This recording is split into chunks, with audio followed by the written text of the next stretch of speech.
chair here to talk to you. So we'll be close. And Sean and I take it in turns to talk to you. Do you want the cushion on it or not? I just use cushion because, I mean, when you have a hip replacement off, you've got to cut take it off, that long down the bottom. Yes, yes. And you've just got to have everything to make it more comfortable. Right, just taking it off so that we're at the same, Well, the there's same another level. chair under there you can put on there. Yes. Or on the floor, or I don't Put it care. on.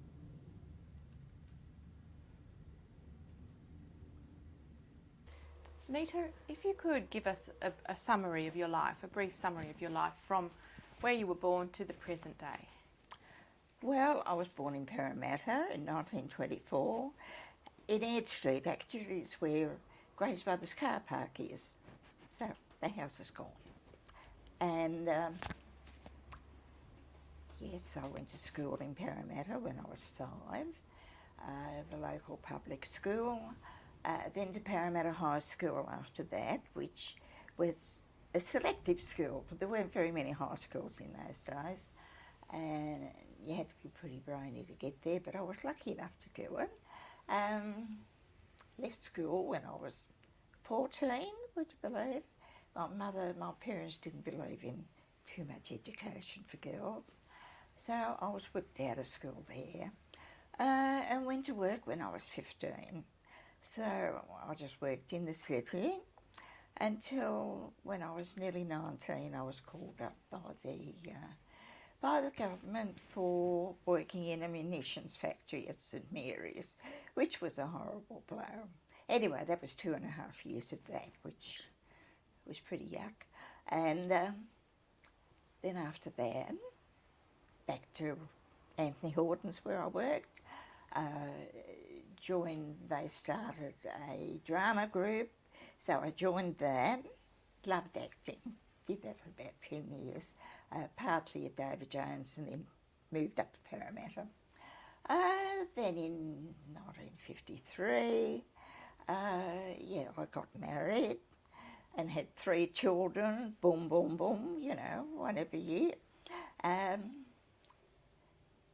then, well, after that you just look after kids, went to work again, eventually divorced my husband, and so I've just been a life of mainly going to work, looking after the family, doing things for the grandchildren, and you don't quite vegetate, but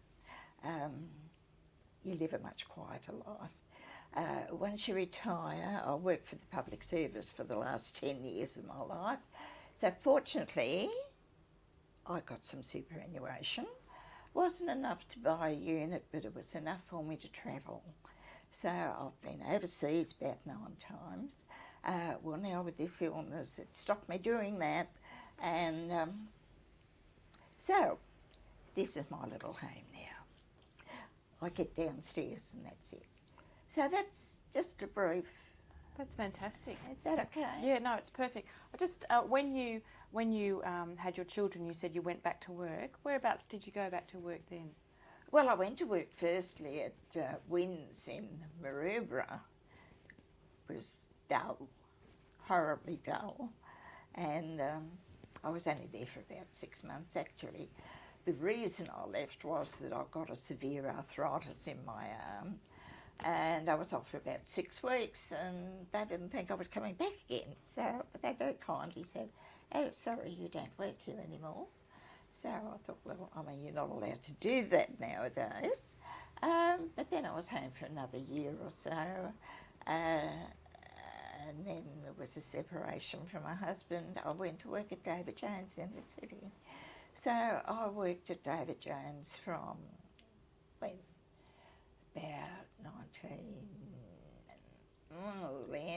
About 63 until I retired in 84. So I was there for that length of time. And you said you worked in the public service for the last 10 years of your life. What Yeah, did that the job last 10 involve? years. Well, the reason I did that was because I've got a heart problem. And I used to be a corseteer.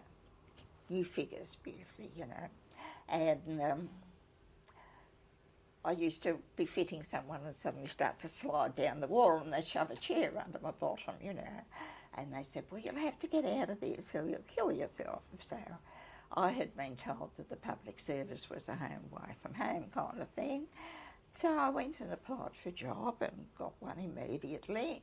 And actually, I loved it. But the office I was in was a very busy office and we worked like mad. But I gradually got better. And then that was 10 years of that, so until I retired. And then I retired when I was 60. What was the office work that you did for the public service? I was at the Corporate Affairs Commission, which was, it's kind of disbanded now. It's in with, incorporated with one of the other government departments. But Corporate Affairs Commission was registration of all companies and businesses, and also the, the investigatory body. Our legal department used to investigate all the businesses that were starting to go broke. So, of course, I had a bit of an insight on all of that. And my job there was reading all the incoming mail, which was about 1,000 letters a day. You just skim over them. But you had a very good idea of what was going on in the business world. And, of course, you had to know which solicitor handled which particular business so that I could mark it off to them and send it away to their wherever in the building, you know. So it was quite interesting. I loved it. Okay. That's great. We've got a really good summary of how your life has panned out. Rolling. Okay. Nita, could you tell us a little bit about your mother, where she was from? And My mother came from Canberra. Actually, she had quite an unusual childhood. Her mother died when she was only 7. Her father was a carpenter on a big sheep station up there. And when her mother died, unfortunately, father had a nervous breakdown. He had to go into hospital. And the other children in the family were farmed out to relatives, but the people who owned this sheep station decided to look after Mum from when she was 7 until she was 11. Then she had to start doing some housework to earn a keep. But she was brought up with this very wealthy family in Canberra, and I suppose it rubbed off on her, because from her it kind of rubs off onto me too, or onto us. But then she went to work at Yarralumla, which was before it was the Governor-General's home. It was the Campbells were, pioneers of Australia. And, she worked there until she came down to Parramatta, where she met my father and they got married.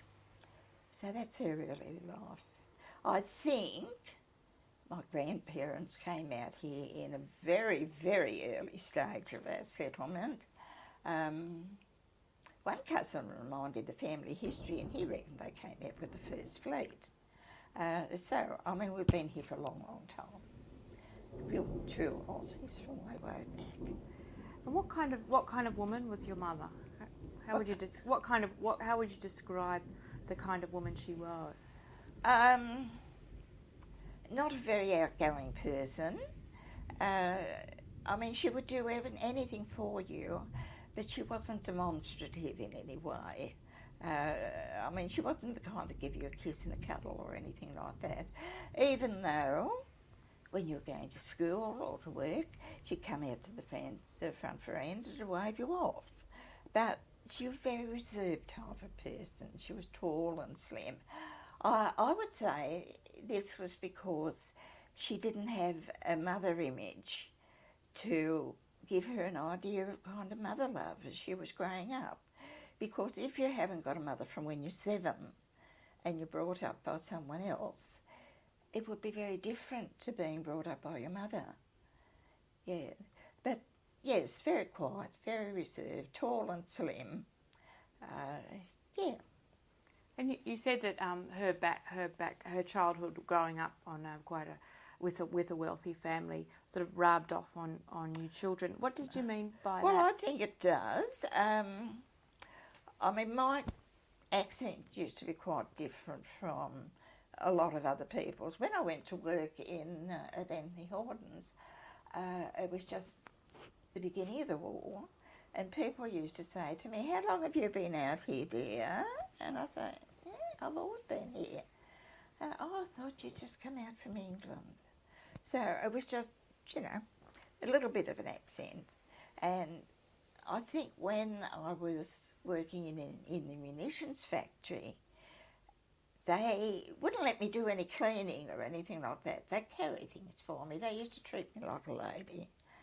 And a couple of the girls, because, I mean, St Mary's was, anything past Wentworthville was the bush at that time, 60 years ago.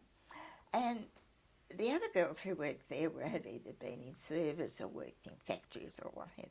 Well, I was from the big city. I mean, I worked in the city and that was different. That was glamorous. It was different altogether to their lifestyle. So, of course, they used to treat me as so, well, she doesn't have to go to work. She's doing this as a war effort, which really, I did like to earn a living and have some pennies to spend. Sure. All right. Well, we'll talk about that, how you were treated at the munitions factory a little bit later on. Yeah, right. And I'll take you back to your childhood again. Tell us about your father. Well, My father? What was his background? His father came out from Scotland when he was about 4. I think round about 1850 it was a stonemason, and he came out to work on the university.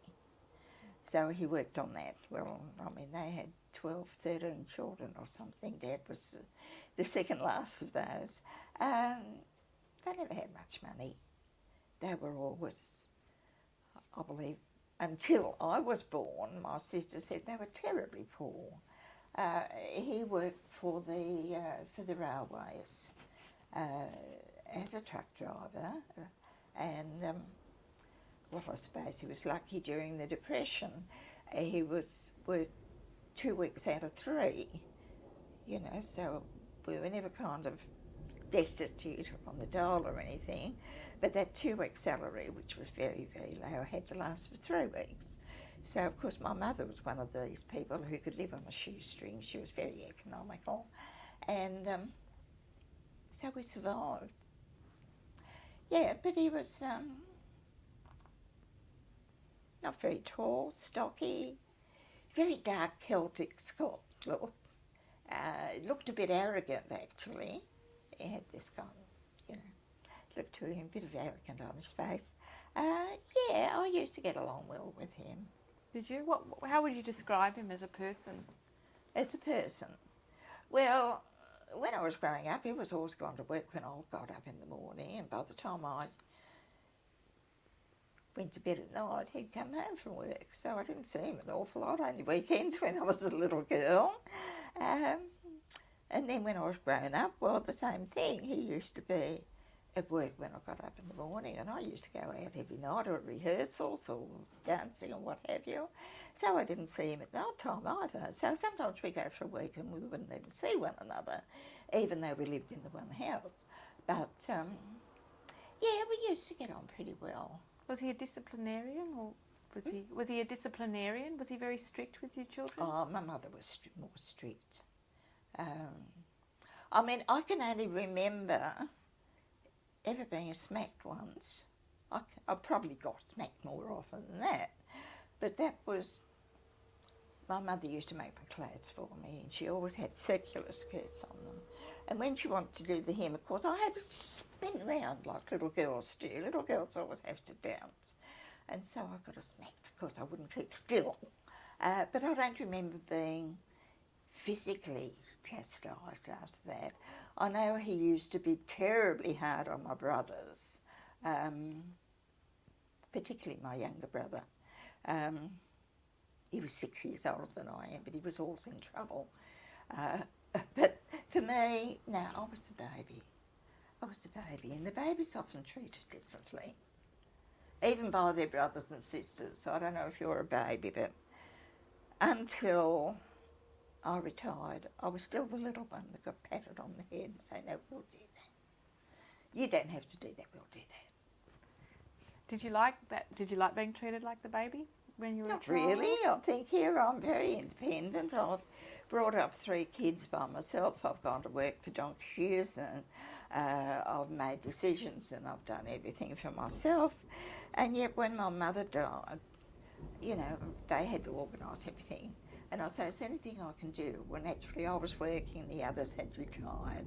No, it's all right, love, we'll do it for you. You know, it was a metaphorical pat on the head. And I think, I could do something.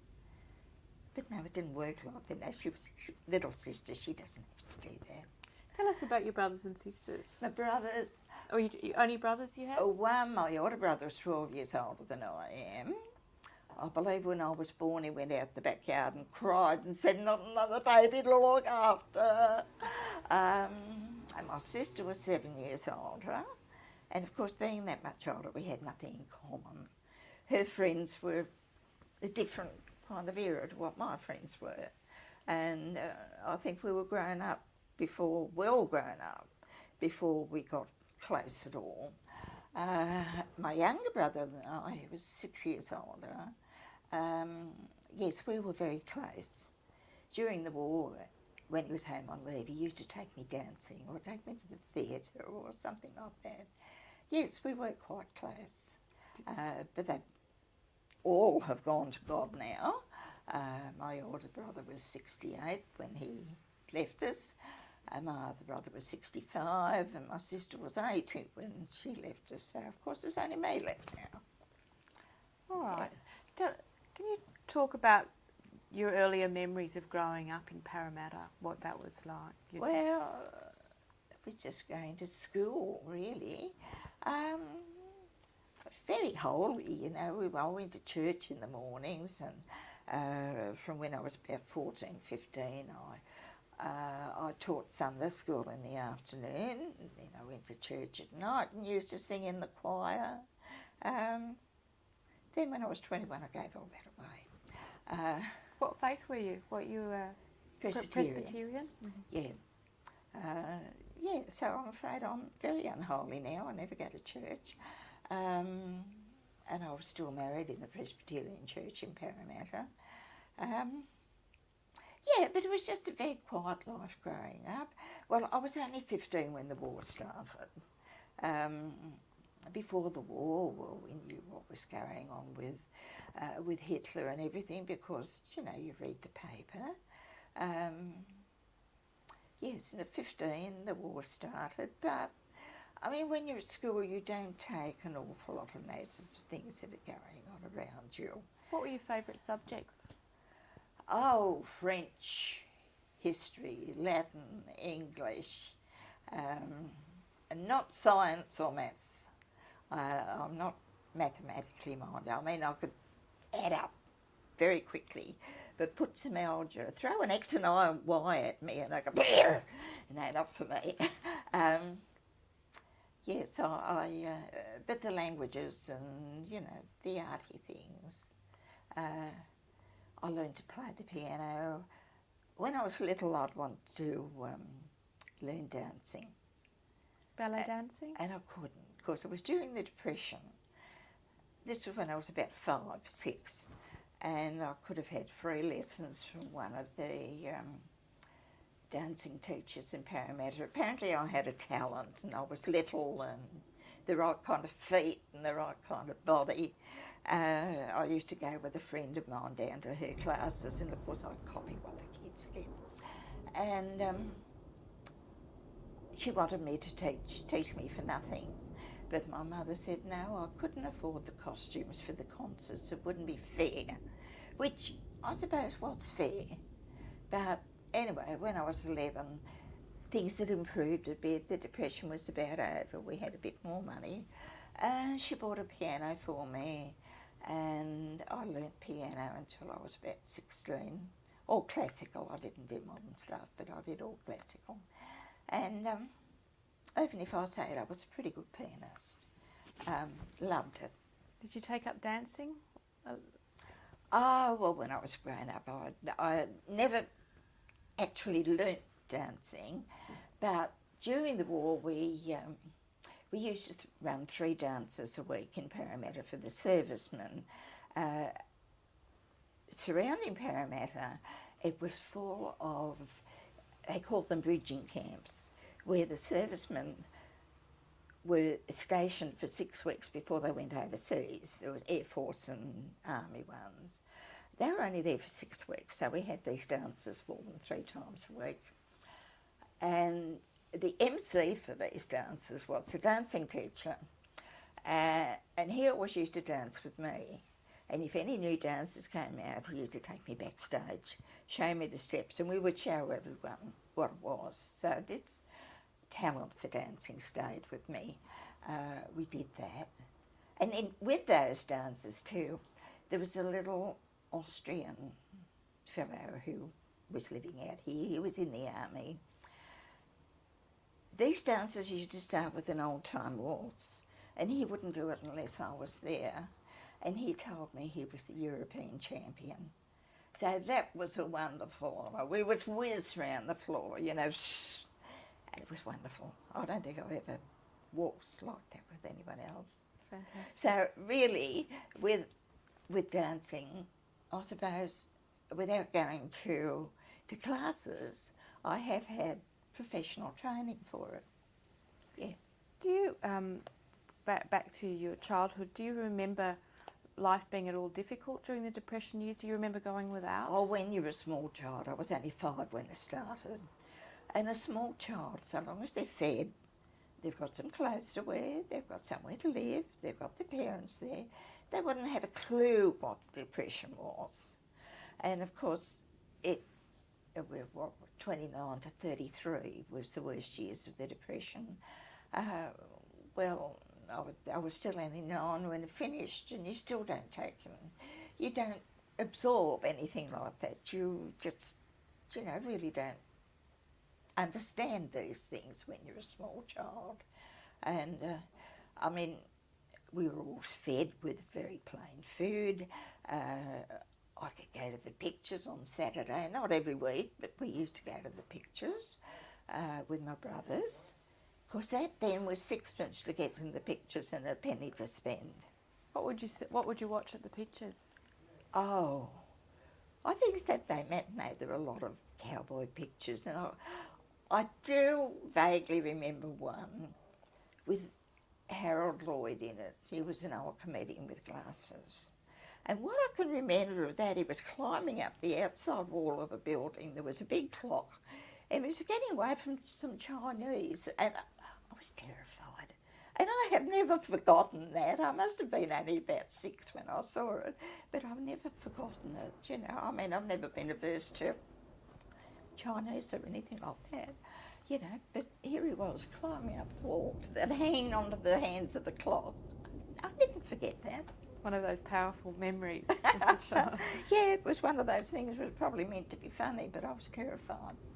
It sounds like you were a little bit better off than maybe some other families in the Depression. Well, we probably were, because so many families were on the dole, which at that time was, they get food coupons and clothing coupons. And yet this girlfriend of mine, hers people were on the dole, but she could learn dancing and go to the concerts, but I couldn't.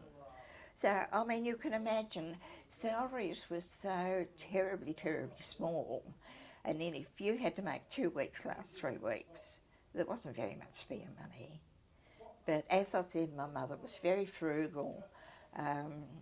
She could make a meal out of nothing kind of thing. So I suppose we learned that too. What kind of things, do you remember some of the meals that she would make? What would be, was it rabbit and homegrown vegetables? Or yes. The rabbitoh used to come around every week with the rabbit, so we'd get some rabbits. And of course, then there was the clothes prop man, and the milkman used to come, and the grocer used to deliver, and the veggie man used to come around. Things like that were easy. We have to go and do shopping for everything for ourselves nowadays. As I said, it was plain food. It was mostly casserole stews type of thing, because that was the cheaper cuts of meat. And I know my sister used to say, she said, Dad, or at least she used to say, can't we have some steak or something, Mum? And Mum would say, oh, but your father likes a stew. So, of course, that's how she got over that. She probably couldn't afford to buy steak. So, we had those other things to eat, but we were always well fed. I can't remember ever having gone hungry for anything. So, and she was a pretty good cook, So, I don't recall being deprived in any way. And she sewed your clothes, your mother? Or Oh, yes, Mum used to make everything, and then her eyesight gave out on her, and from when she was 13 I made my own.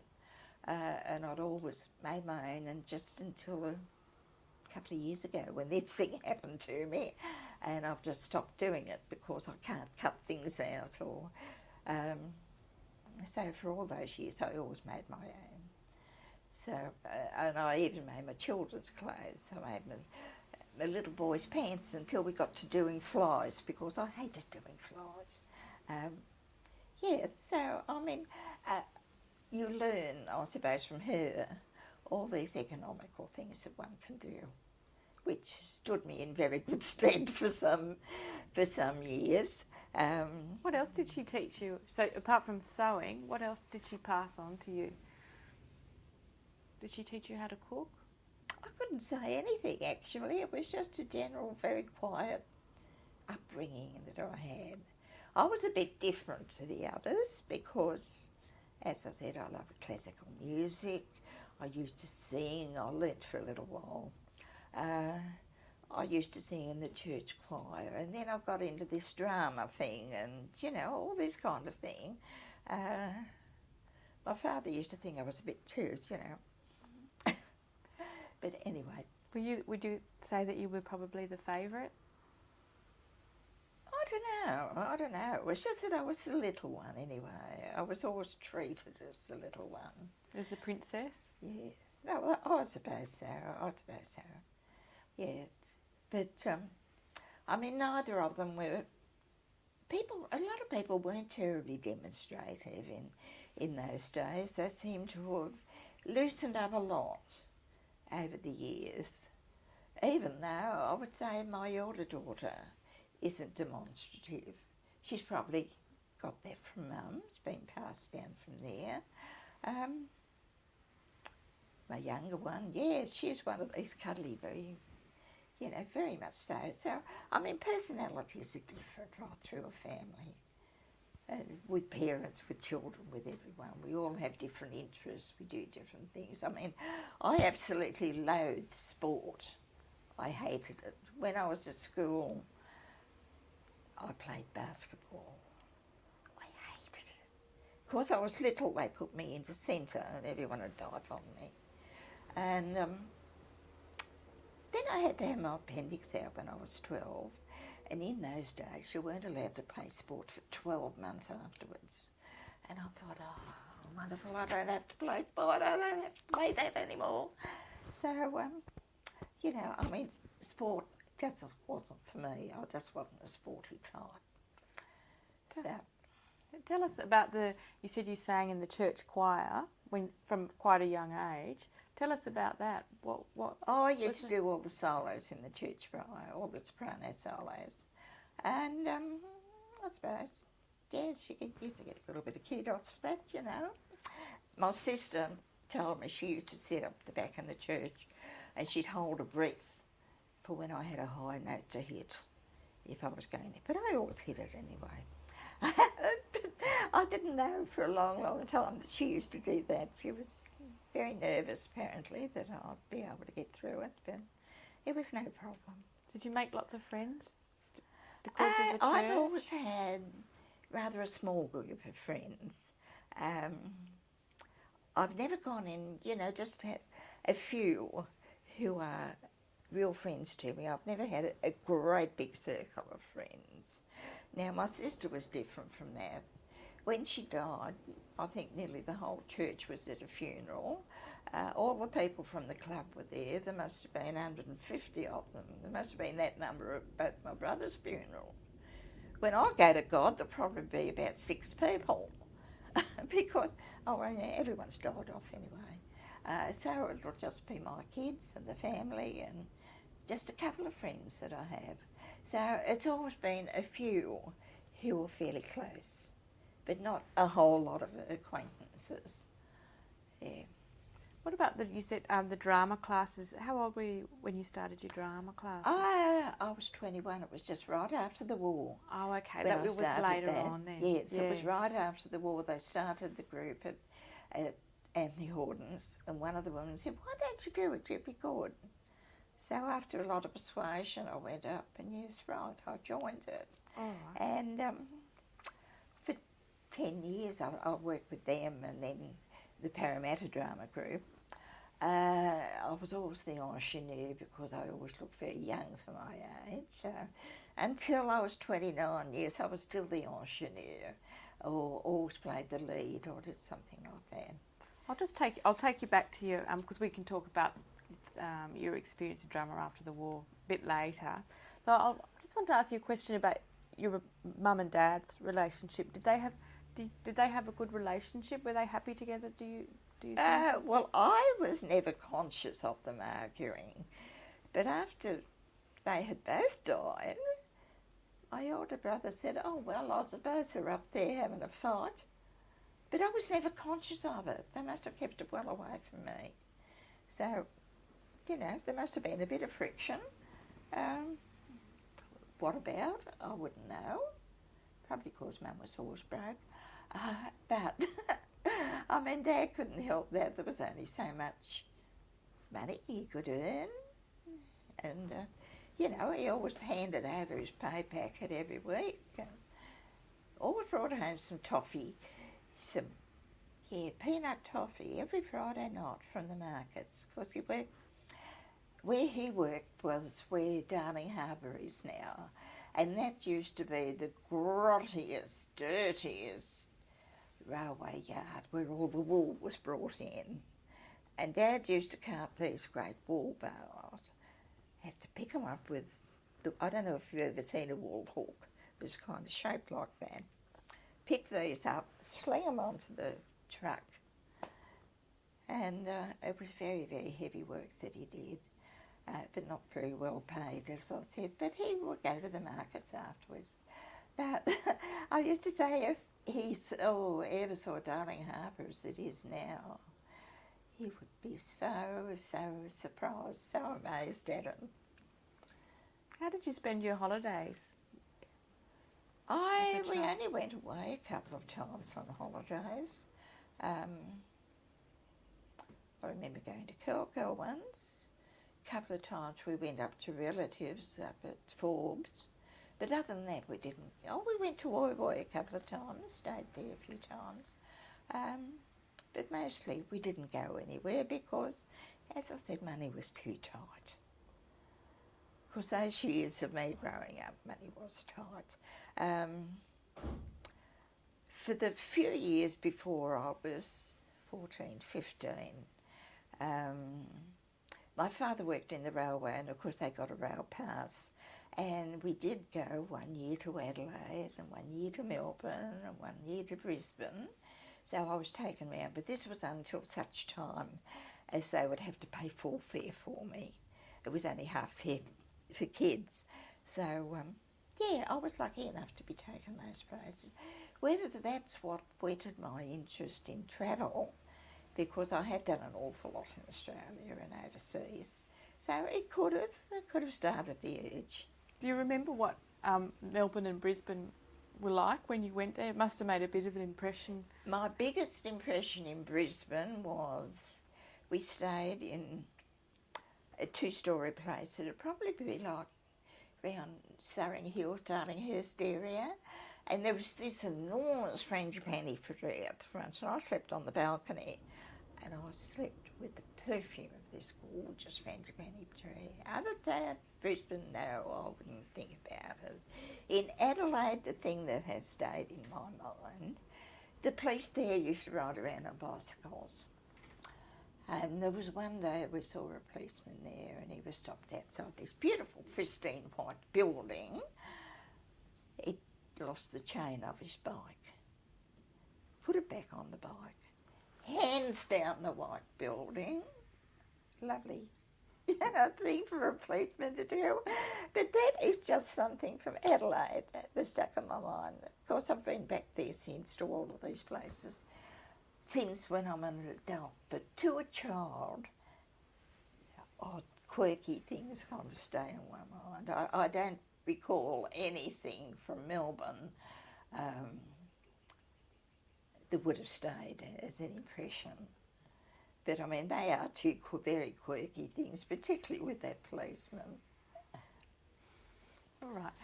Did you have any experience of World War One? Did you have any relatives in World War One? Did your father have anything My to do uncle with was it? a Gallipoli. Yeah, my mother's younger brother, he was shot through the arm here and his right arm was useless ever since. But no, we didn't have anyone else that I knew of in World War One. Dad had wanted to join up, but my mother wouldn't let him. Of course, she had a baby. She was only young, and she says, "No, you can't." My mother was a bit domineering. Was she? With things like this? No, you can't do that. So, and of course, Dad had to take notice, I suppose, from peace. Did he have regrets about not going to World War One? Well, it wasn't a very good experience, I don't think. It was pretty horrible over there once you get all the news of what went on and then seeing Uncle Ted come home with the useless arm and all the rest of it. He had never said anything about any regrets about it. He might have liked to have exerted his independence to do it, but nevertheless, he didn't. So, yeah, but he never said anything about it, really.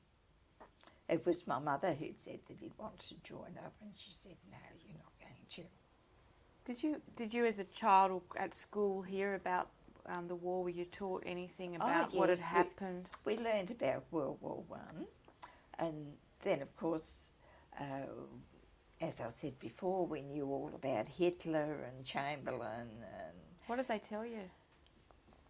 What kind of things did they teach you about Hitler and Chamberlain? oh, it was just general history, But I mean, I suppose mainly about Chamberlain and Hitler. That would have been, well, I mean, it was 1933 when Hitler came into power. Wouldn't have taken much notice then, but as years went on, there was always a lot in the newspaper about it. And I've always been one to devour newspapers. And of course, with the Second World War, we were very, very well informed as what was going on overseas with our servicemen in the Middle East and what was happening in Europe and then, of course, later in Singapore and all the rest of it. So we were very well informed on that. We weren't on Darwin. You knew there had been a bombing raid on Darwin, but we certainly didn't know there had been 62 raids on Darwin. Actually, my ex-husband was in Darwin during the bombing, and he was only very young. He was 2 years younger than I am, so he was only 17 in the army. He was one of these precocious kids. He ran away and joined the Merchant Navy when he was 15. And they found out how old he was and they tossed him out of that. And then he joined the army. He used the most weird and wonderful names you'd ever think of to use. And they found out how old he was and they tossed him out of that. And then when he was 18, of course, they called him up and he went into the army. But he was up in Darwin. And unfortunately, it had very bad effect on his nerves. He was invalided out of the army and used to spend 6 months at a time in Concord's Repat Hospital. And they could never find out what had caused this war neurosis until it was after we were married. We were at the pictures one night. From Here to Eternity was on, with the dive bombing on Darwin. And he just grabbed me and he said, that was it, that was it, that was it. It was the dive bombers. And he gradually got over this war neurosis. So, you know, things can have an effect. But, I mean, this was just hidden from the doctors and everyone for all those years. When you were growing up and learning about World War One, did they teach you about the Nazis when Hitler came to power? Did you know about the Nazis? Yeah, we knew about the Nazis, yes. Well, I mean, I don't know so much at school because it was more ancient history we did at school, and up to mainly the French Revolution at school, because the French Revolution had such an impact on every country, actually. No, it was mostly from newspapers that we learnt about what was happening in Europe, the modern things that was happening in Europe. Yes, it was the older history that we learnt at school. You said you went to a selective high school? Oh, Parramatta High School, yes. Well, there were very, very few high schools. Mostly the girls went to a domestic science school and the boys went to tech. But for Parramatta High School, it was only from all the surrounding schools, so from Penrith to Burwood, it was only the two top students from the primary school who could go to Parramatta High School. Well, I was lucky enough to get there. I used to be a bit of a brain when I was a kid. Yes, I got there and I loved it. Did they give you a special exam? I would have liked to have stayed on. I would have loved to have been a teacher, but my parents couldn't afford that. And as I said, they didn't kind of think girls needed the kind of education I had. I mean, what good is French and Latin to you? And science, you don't need science. Well, when I've been overseas, my French and Latin has been very useful to me because I've been able to kind of translate most languages from those, as of course Latin's the basis of all the other languages. So of course they have been very good to me. But no languages are no good to you. Science is no good to you. So out of school. Mum wasn't very well.